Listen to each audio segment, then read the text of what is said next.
I'm so happy to have you here. Everyone is someone I've had very strong moments with, have communicated with at a very deep level, and that I've taken into my heart. Oh.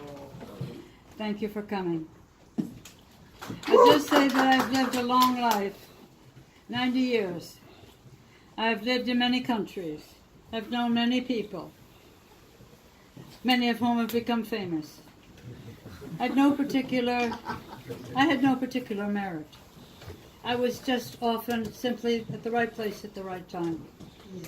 And I had some experiences that are no longer possible because the world has changed.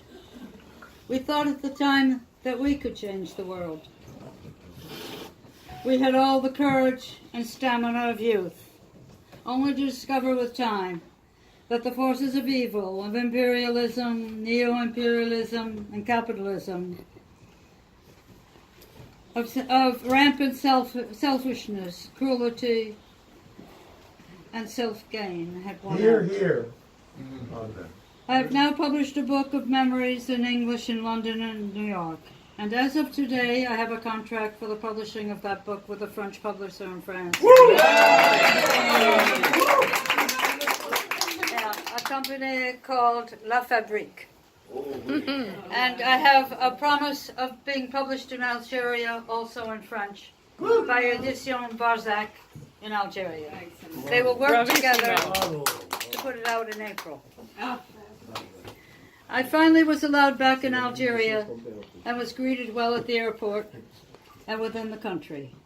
I even gave 2 classes at the University of Mostaganem to students who knew little about the past, about the 50s and 60s, about the years leading up to their own independence.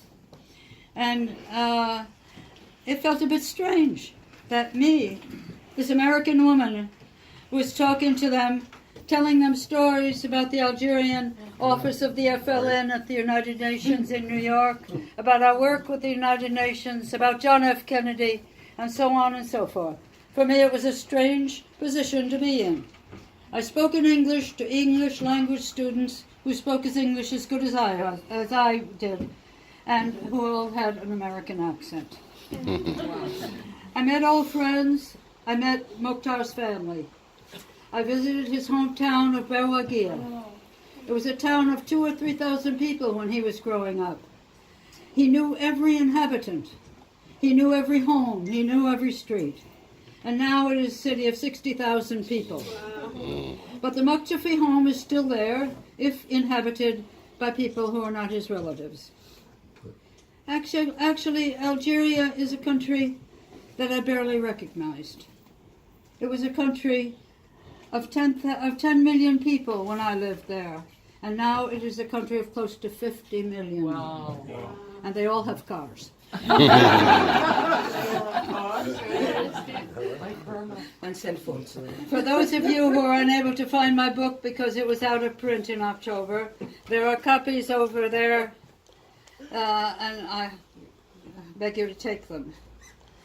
Please take one if you were one of the people who wasn't able to get a copy in the bookshop.